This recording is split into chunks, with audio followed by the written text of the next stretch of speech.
Hey everybody, this is Gus from Askewed Reviews, and it's WrestleMania week, so I thought it'd be the perfect time to bring one of my segments from a different channel over to this one.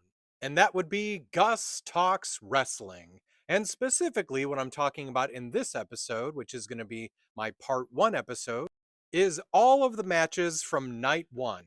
That's this Saturday. These are all of the matches that have been announced so far for that night. So the first one I'm going to talk about is the one that's opening the show, and that is the World Heavyweight Championship match of Gunther versus Jey Uso.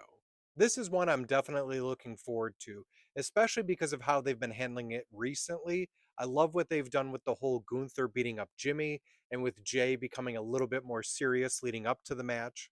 So I don't really imagine there being any interference during this one, but Ludwig Kaiser or Jimmy Uso or both of them might in fact show up, but I think if they do, it's only going to be to cancel out the other one.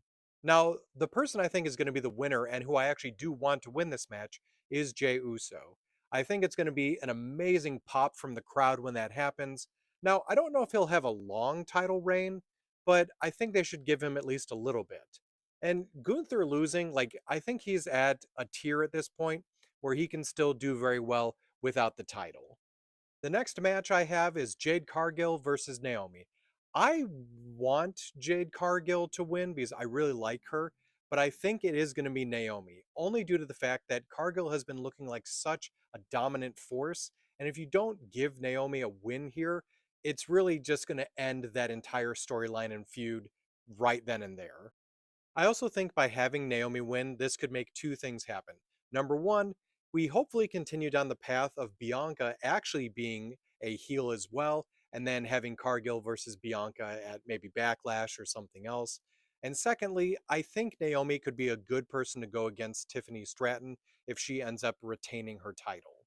Then we have another singles match of Rey Mysterio versus El Grande Americano, which is clearly Chad Gable. But with this one, I do think and I do want Chad Gable or El Grande Americano to win this one.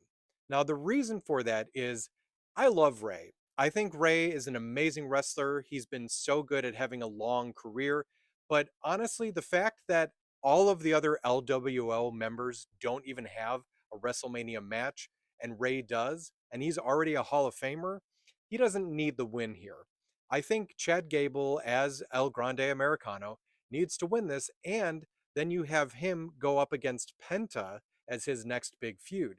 Because El Grande has already beaten Dragon Lee, and then if he beats Mysterio, that would then mean that Chad Gable is getting those wins against the luchadors that he was losing against. I also think there's every possibility that the LWO and American Made do actually come out during this match. I don't know how they do it, but I would also find it really interesting if they found some sort of body double type thing to have El Grande and Chad Gable actually be out there at the same time. But I don't think they're going to go that route. Next up is the World Tag Team titles of the War Raiders versus the New Day. Now, I'm a little upset that the SmackDown tag titles are not getting a WrestleMania match, but I'll talk about that later. Unfortunately for me, I think this is probably the match I'm looking forward to the least on this night. Now, don't get me wrong though, both teams are great and I think it's going to be a good match, but probably just the one I'm looking forward to the least. Now, as for who I think should win, I not only think they should win, but I want the New Day to win. Now, here's the thing is, the War Raiders have not had the titles for that long, but at the same time, they've kind of done nothing with them. In fact, in general, they haven't done much with the tag team division on Raw pretty much at all. Now, at the same time, though, they've turned the New Day heel and have pretty much done nothing with it when they had so much heel heat when it first happened. So maybe they can try to recapture that if they get the titles. Now, I doubt this, but there's also a possibility that if the New Day wins or if they just completely demolish the War Raiders, that maybe Big E will show back up. I don't know when he'll be back, but I think he'll be back at some point. Next up is the United States Championship match of LA Knight versus Jacob Fatu. This one I'm also not super interested in, but it'll probably still be a good match. Now, I'm not sure who I want to win because I actually like both of these guys, but I think it should be LA Knight who wins, and there's a reason for that. So I don't think the story is done yet when it comes to the issues between Jacob Fatu and Solo Sikoa. So that's why I think LA Knight should win, but it should be because of Solo and maybe even Tamatanga or a returning Tongaloa that caused these issues so that there's still some animosity between them. Additionally, I think LA Knight should retain because his first run with the title was not that great, and hopefully this one is going to be much better. Another match that I think is going to be pretty interesting is the WWE Women's Championship match. This one has been a little bit hot and cold when it comes to the actual lead up, but the match itself should be pretty good. Now, for this one, I don't just want Tiffany Stratton to win, I think she should. The biggest reason for this is Charlotte Flair can lose and still move on to other things. But Tiffany, if she loses, you're going to kind of bury her at this point because I don't know. I don't even like the fact that Charlotte Flair won the Royal Rumble because it's just like, oh, Charlotte Flair's back. Let's just give her another title opportunity and then let's just give her another title. I really do want to see a long Tiffany Stratton reign. I want to see what she can do as she develops her character more and really grows into that championship role for a longer period of time. And then, of course, we have the triple threat match of CM Punk versus Seth Rollins versus Roman Reigns. I think this might be the match of the night, if not the entire best match of WrestleMania weekend. Now, I'm a big CM Punk fan, so I want him to win, but I think the winner should be Seth Rollins. The reason for this is number one, I think it's good to continue to have maybe a feud between Reigns and Punk kind of going on from this, and Rollins kind of moving on to something else.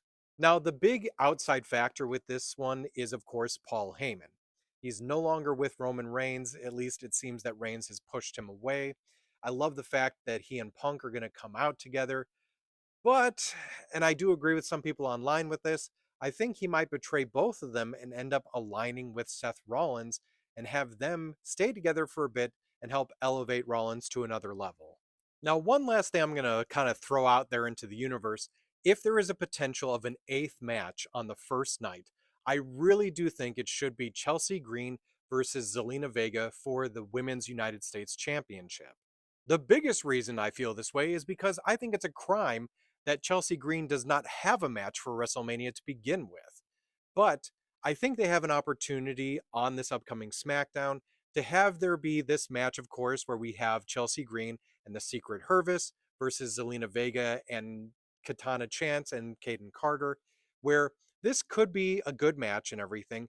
But I think you have an opportunity here where if Zelina pins Chelsea, then maybe Nick Aldis can then set up a match for Mania with the two of them facing for the title. And of course, because I am a big Chelsea Green fan, I would want her to retain, mainly due to the fact that I think she's been doing a great job of elevating that title, and I want to see what happens if she continues to do so. So, those are all of the matches for night one of WrestleMania, and one additional one that I want them to put onto the card. So, do all of you agree with my predictions? Do you think any other things are going to happen that I didn't mention? And in general, are you excited to watch WrestleMania this weekend?